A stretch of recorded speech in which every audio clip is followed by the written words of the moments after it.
Bueno, feliz sábado para todos, hermanos queridos. Quiero compartir un tema que sea El de... micrófono, Edu. Micrófono. No se escucha nada. Ahí está. ¿Ahora me escuchan bien? Perfecto. Muy bien. Vamos a abrir la Biblia en esta mañana en el Salmo 119. Salmo 119, versículo 32. Salmo 119, versículo 32. Allí dice el texto bíblico, precioso texto, dice: mírame y ten misericordia de mí, como acostumbras con los que aman tu nombre. Me encantó este pasaje porque en realidad cuando uno lee y medita en el pasaje, nos está hablando nos ayuda a descubrir cómo es Dios. Dios se revela. ¿Cómo? El texto, Salmo 119, versículo 132. Mírame y ten misericordia de mí, como acostumbras con los que aman tu nombre. Está revelando rasgos del carácter de Dios. Este texto es uno de los textos que uno puede acumular donde buscamos rasgos del carácter de Dios para conocer a Dios más. Y allí dice que Él acostumbra. ¿Qué cosas acostumbra Dios? Bueno, acostumbra muchas cosas. Pero aquí en este texto hay dos cosas que Dios acostumbra. Una, mírame. Mirar, Dios está atento a tu vida. La imagen que a mí más me recuerda me imagino es la mamá en la plaza con sus hijos o con su niño allí en el tobogán. Ella está conversando con una amiga ahí, pero está con los ojos mirando al tobogán, a la hamaca. Está siguiendo a su niño en los juegos, no le pierde pisada, no le pierde vista. ¿Por qué? Porque está atenta. Es una costumbre de las madres. Cuando vos ves una madre en una plaza conversando, fíjate, y vas a ver que ella está hablando, sí, pero ella está mirando allá a su niño o su niña dónde está, para no perderlo de vista. Dios tiene una costumbre, mirarte, observarte, en forma especial. Yo no sé cómo lo hace porque es Dios. Nosotros no podemos mirar a dos personas al mismo tiempo, a no ser que estén juntas. Pero Dios puede atenderte en forma personalizada y lo hace. Dice acá el texto bíblico, que es palabra de Dios, como acostumbras con los que aman tu nombre. Amamos a Dios, luchamos para servirle, podemos tener la plena seguridad, qué belleza, de que Dios está observándome, está mirándome. Vamos a abrir la Biblia en otro pasaje que nos habla de esto. Lamentaciones. Después de Jeremías está el libro de Lamentaciones, que es justamente también de Jeremías. En el capítulo 3,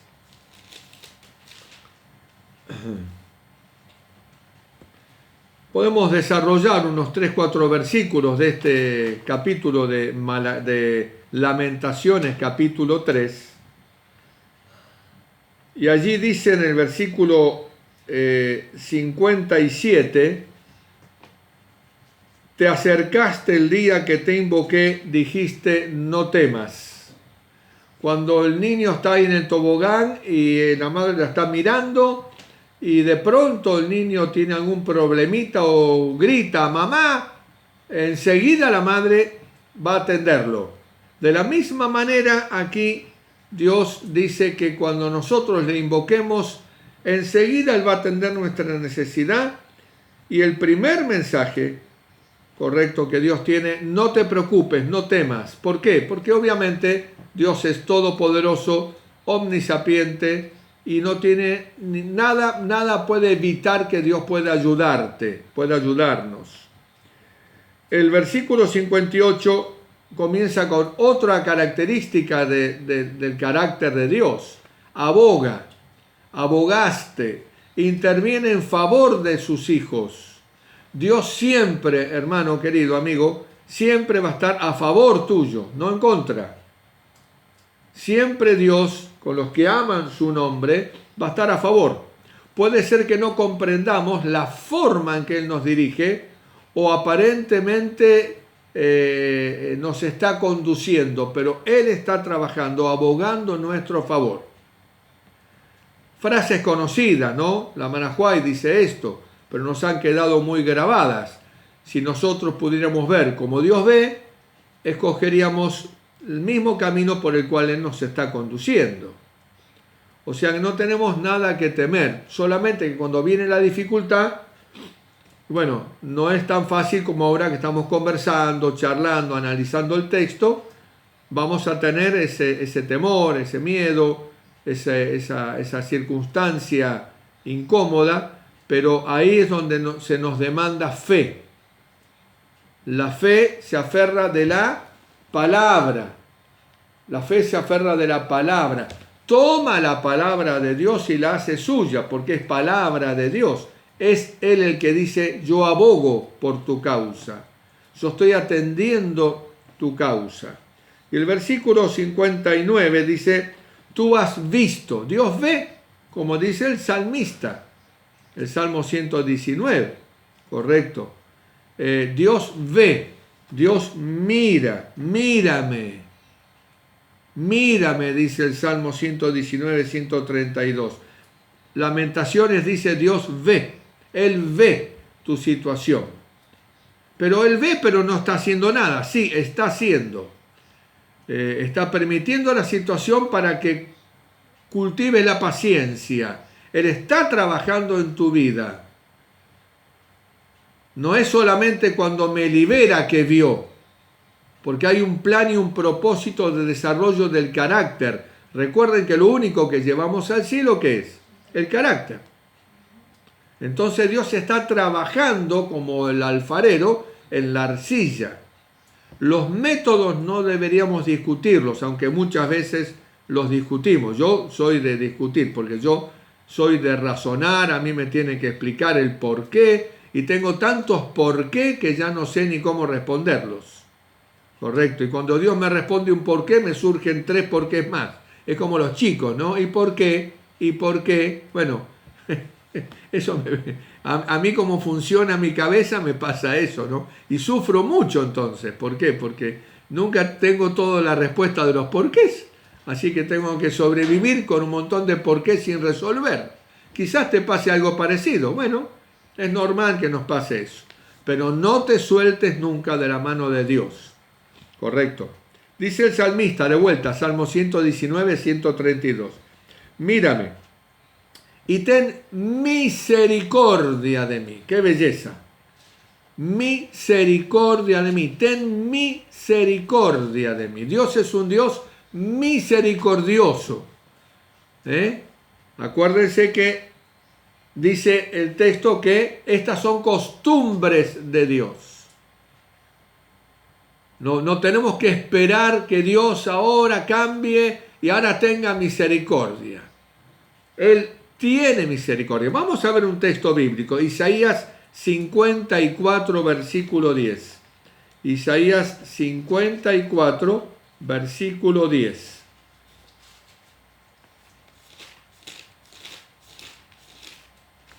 ...54, versículo 10...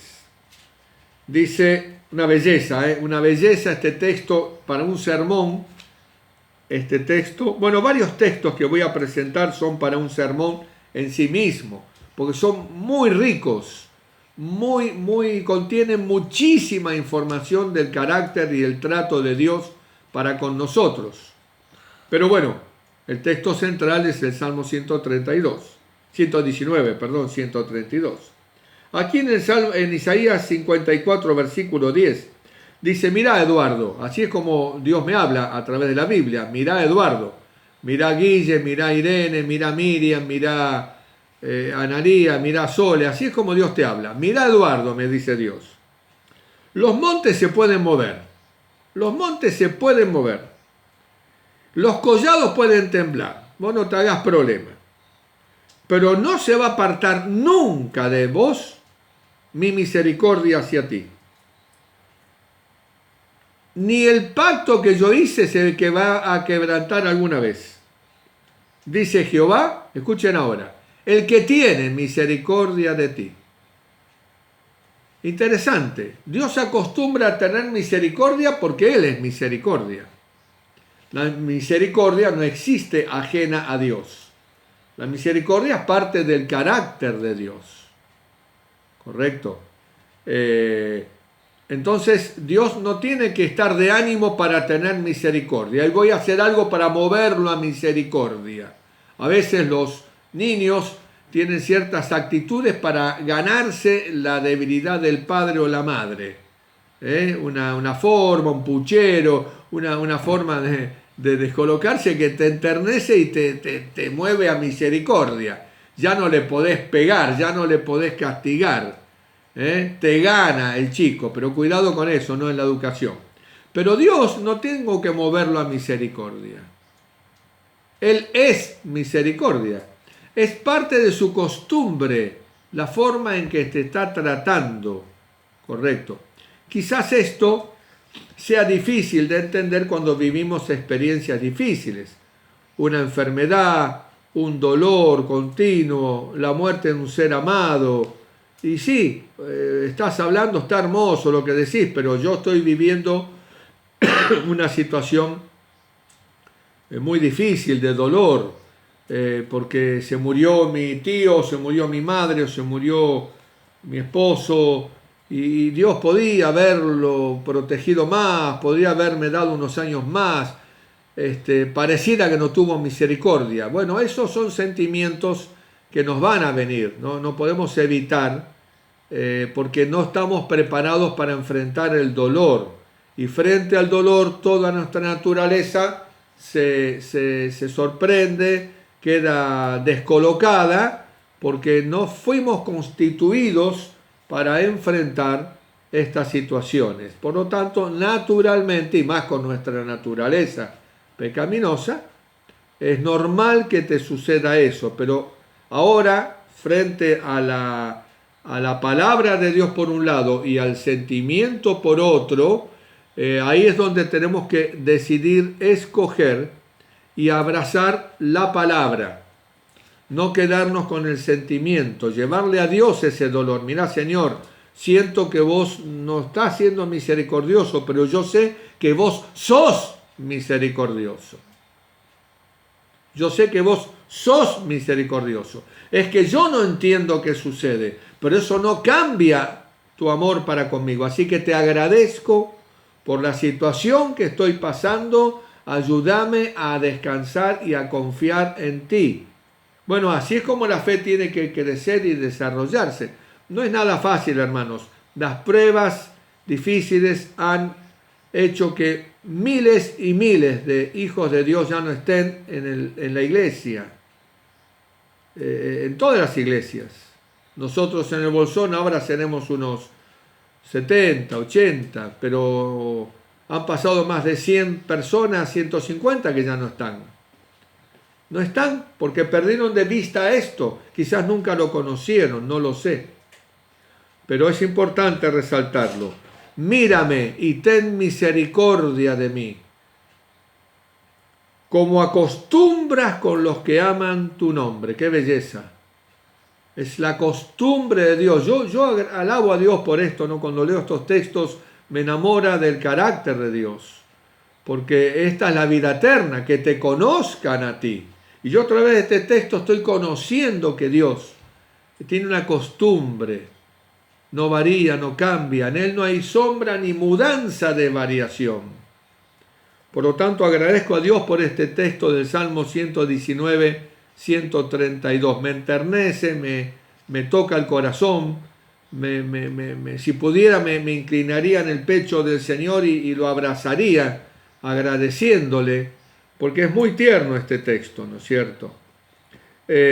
Vamos a ver otro texto más preciosísimo, esos textos que son para puro sermón, pero bueno, lo voy a gastar aquí, que es Sofonías. No son textos muy conocidos, ¿no? Porque uno no va mucho a Sofonías o a Lamentaciones para leer algo, pero Sofonías tiene una de las joyas más preciosas que hay en la Biblia. Sofonías, capítulo 3. Capítulo 3 de Sofonías. Yo lo tengo todo marcado, el libro de Sofonías. Todo marcado, miren. Fíjense. Todo marcado. Por todos lados lo tengo marcado. Y acá a la vuelta, en este último, también tengo marcado. Porque tiene muchísima riqueza Sofonías. Muchísima riqueza. Y en el versículo 17 usted puede perfectamente, si le gusta, agarrar una tablita de madera, copiar ese texto en la tabla de madera y colgarla en el comedor de su casa. Versículo 17. Un poema. Jehová está en medio de ti. ¿Dónde está? En este momento de dolor que estás pasando, en este momento de prueba, en este momento de dolores físicos, de cansancio, de la ausencia de un ser amado porque se murió. ¿Dónde está Dios? ¿Dónde está? En medio de ti. ¡Qué belleza!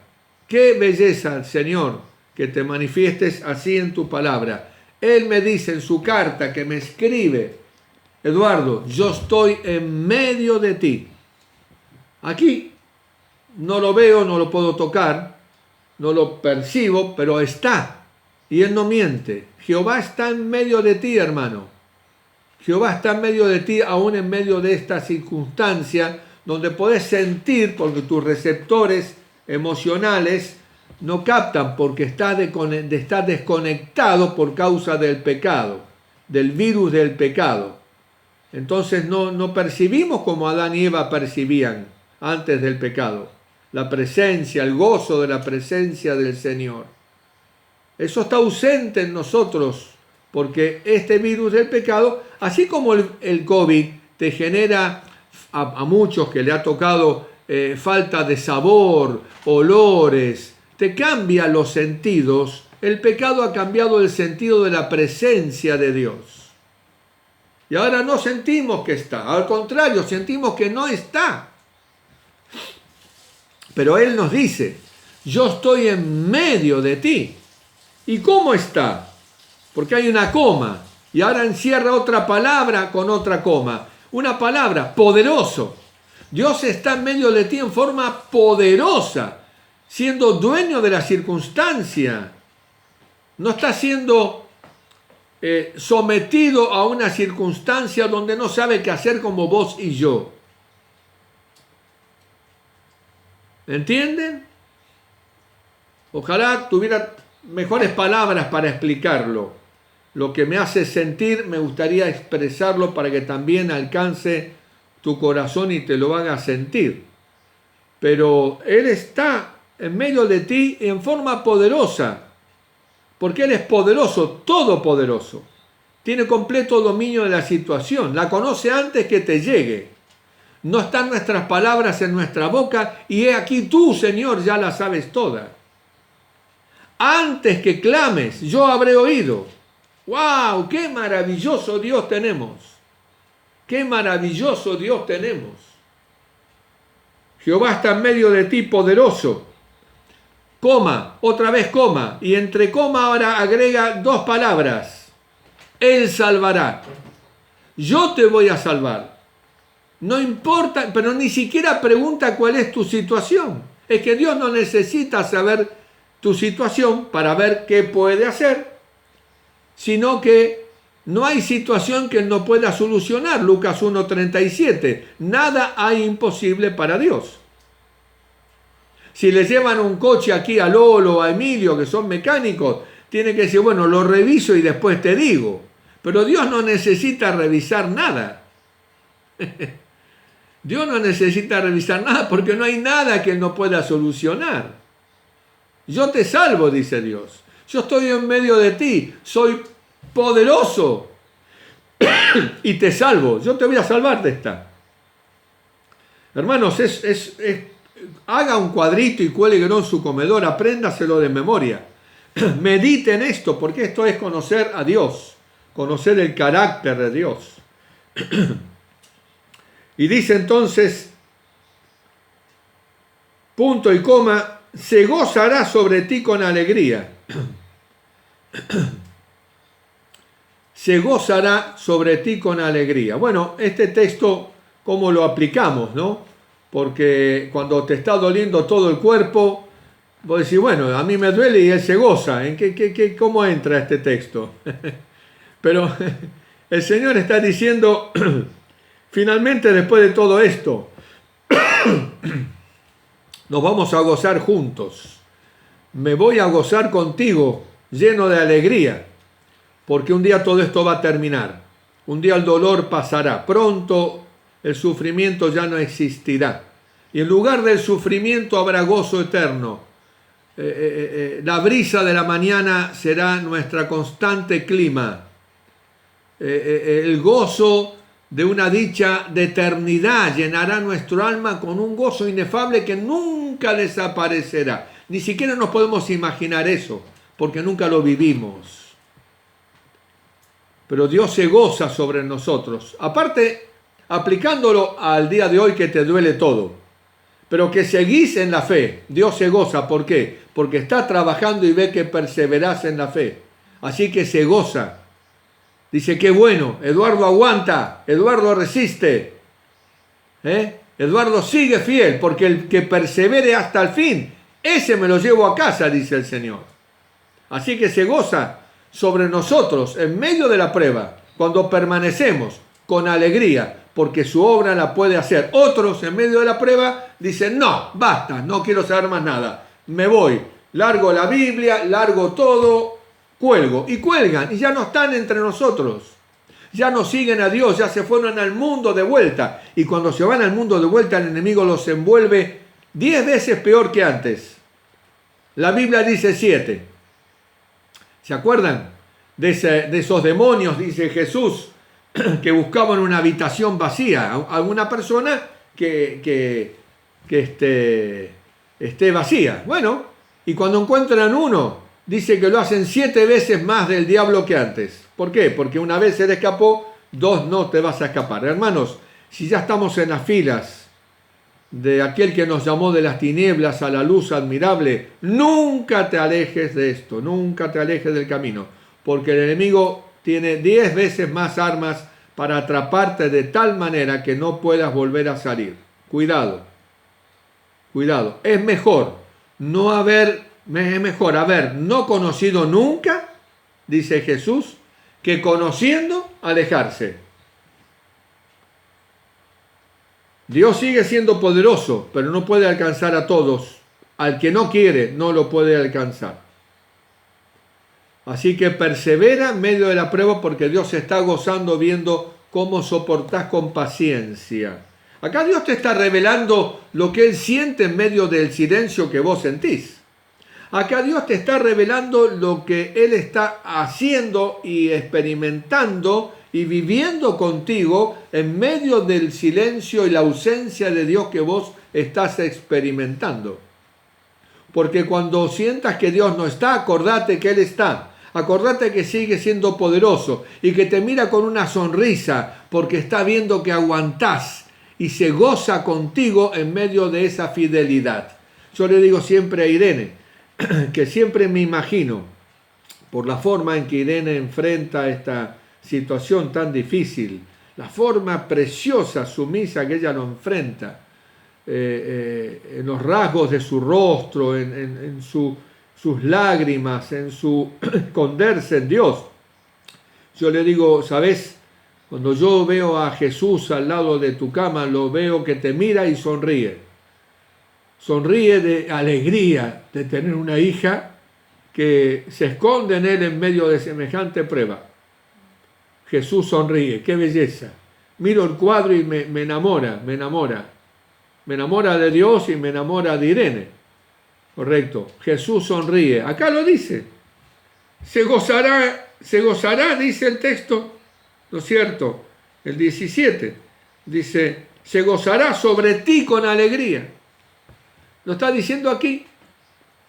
Y sigue diciendo, callará de amor.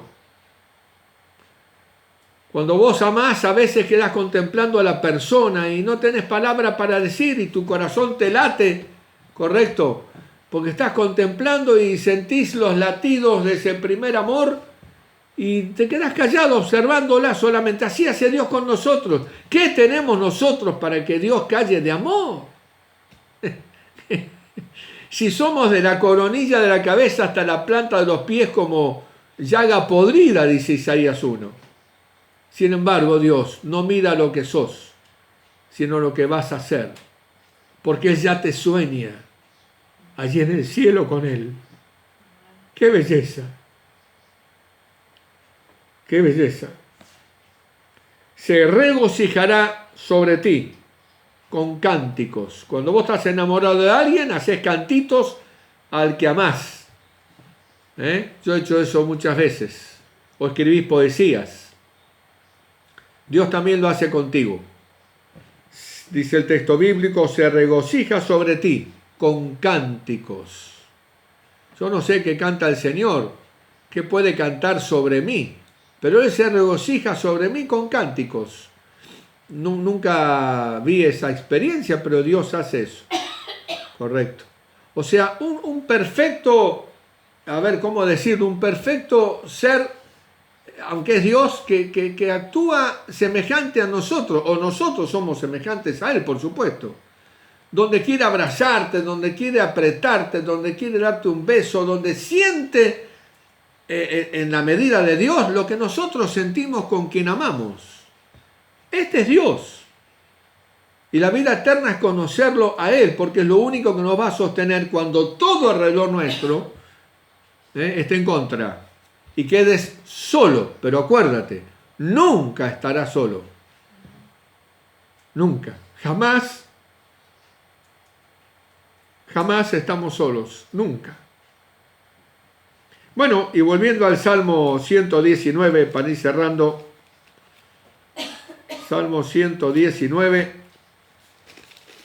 Acá, aparte de esta oración que hace esta revelación del carácter de Dios que hace el Salmo 119, versículo 132, ahora le agrega, ¿no es cierto?, en el 133 para cerrar, una sabia oración que debería ser nuestra todos los días. Porque no, a ver, escuchen esto antes de leer. Dios está allí y es como se revela. Pero los que estamos aquí, no todos nos vamos a salvar, por más que Dios sea como es. Hay algo que nosotros tenemos que hacer. Hay ahora una parte nuestra que el salmista revela. Salmo 119, versículo 133. Ordena mis pasos con tu palabra. Hay una entrega, una sumisión del individuo que reconoce el amor de Dios, que reconoce el carácter bellísimo de Dios y su interés por nosotros con una respuesta. Yo voy a andar por donde quiero. No, esa no es la respuesta. Sino, por favor, Señor, ordena mis pasos. Ordena mis pasos con tu palabra. Camine yo en esta línea de tu palabra. Camine yo aquí entre estos parámetros de tu palabra. No me dejes caminar lejos de los consejos de tu palabra. Ordena mis pasos con tu palabra. Y ninguna iniquidad me domine, se enseñoree de mí.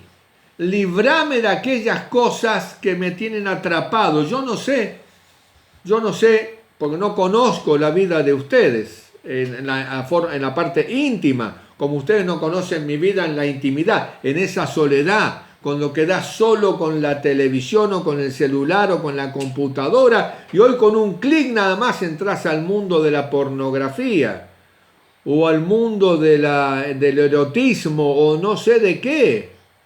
No sé, correcto, porque a veces yo me sorprendo cuando conversando con hermanos que son profesionales en la iglesia, que atienden a personas de la iglesia a través de la psicología o de los consejos. Me entero, sin nombres por supuesto, porque no me pasan los nombres, pero me entero de situaciones de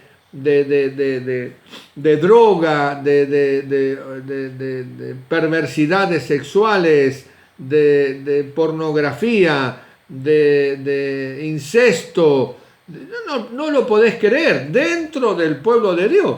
Bueno, eso estaba en la Biblia, ya en el Antiguo Testamento, correcto. Pero hoy hay muchas más posibilidades de pecar. Y hoy en tu casa con una computadora y un mouse, con apretar el clic ya estás adentro.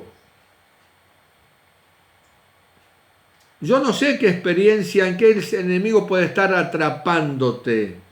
Pero si fuera así, que algo te tiene atrapado y en tu conciencia vos sabés que eso es, acuérdate, ora a Dios y pídele que ninguna iniquidad se enseñoree de ti. ¿Por qué?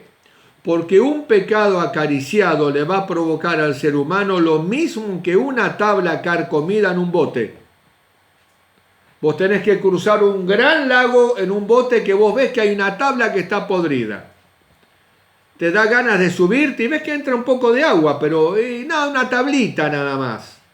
Pero el viaje es tan largo que el agua va a terminar pudriendo esa tabla y va a anegar el bote. No vas a llegar a la otra orilla.